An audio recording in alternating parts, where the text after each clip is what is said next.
एक सेठ जी थे, उनका दान देने का बड़ा स्वभाव था। धीरे धीरे दान देते देते जब सब कुछ दान में दे डाला, उनके पास सिर्फ 100 रुपए बचे थे। तो एक ये मछली मारने वाला एक आया, उसने भेष बना लिया, ब्राह्मण का भेष बना, महाराज मैं बहुत गरीब हूं, मुझको कुछ दे दीजिए। तो उनके पास 100 रुपए बचे तो उसको दे दिए। वो था मछुआरा, मछली मारने वाला। वो ले गया 100 रुपए, एक जाल खरीदा और हजारों मछलियां रोज मारने लगे।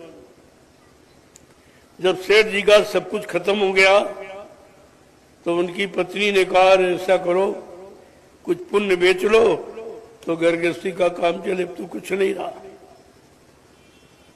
तो तब काशी में दरबार लगता था, वहां पुण्य कर्मों का हिसाब किताब रहता था। तो वो वहां पहुंचे तो रास्ते में जलपान के लिए उसने 4-5 लड्डू बना दिए और सेठ जी चले। तो मैं पैदल यात्रा थी, तो मतलब चले जा रहे थे तो जंगल में एक कुआं देखा। तो कहा हो ना हो जलपान यही कर ले, कुआं को देखकर।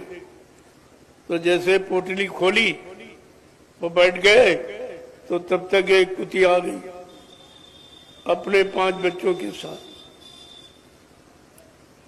अब सेठ जी का स्वभाव तो दान का था ही।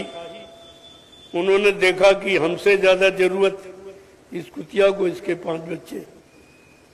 तो उन्होंने सारे लड्डू उस कुतिया को खिला दिए, फिर बेचारे फाका करके चल दिए।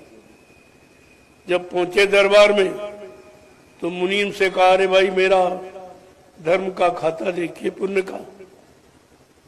तो उसने कुछ ध्यान नहीं दिया। बड़ी देर के बाद सेठ जी ने कहा, अरे भाई मेरा पुण्य दान का खाता देखिए। तो वो कह रहा, तुम्हारा कोई पुण्य दान नहीं। अब वो बेचारे बड़े संकोच में पड़ गए कि मैंने सारी सल्तनत दान में दे डाली, ये कह रहा तुम्हारा यहाँ खाता नहीं खुला। तो कहा सेठ जी, अरे जरा ढंग से देखो, मैंने सारी संपत्ति दान में दे डाली और तुम कहते हो तुम्हारा यहाँ खाता नहीं खुला। तो मुनीम कह रहा, हाँ दी तो दिया तो तुमने, लेकिन आंख बंद करके दान दिया। कहा क्या मतलब?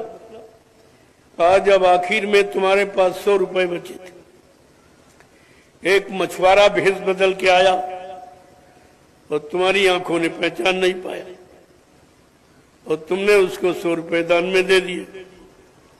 और वो गया, उसने एक जाल खरीदा, हजारों मछलियां रोज मारा, सारी पुण्य तुम्हारी उसी हत्या में चली गई।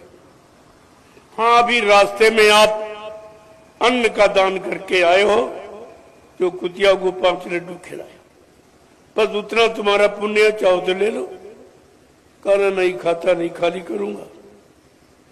तो कहने का मतलब है आप हमेशा आंख बंद करिए, क्योंकि तुम्हारे आंखों में परख पहचान की शक्ति नहीं है। तुम किसी को नहीं पहचान, तुम बड़े बच्चों को नहीं पहचान सकते जिनको पैदा किया, पाला पोसा, पढ़ाया लिखाया, उनको आप नहीं पहचानते। कौन बच्चा इंजीनियर बनेगा, कौन डॉक्टर बनेगा, कौन चोर बदमाश बनेगा, कौन हमारी बुढ़ापे में सेवा करेगा और कौन ठोकरे मारेगा। जब इनकी पहचान नहीं है तो तुम और पहचान क्या कर सकते। इसलिए कलयुग में जब आप में पहचान नहीं तो सारे काम तुम्हारे बंद करा दे। कि जब तुम्हारी आंख को देख नहीं सकती है, पहचान नहीं सकते हो, तो फिर ये सब काम बंद कर दो। ये तुम्हारे बस का नहीं है।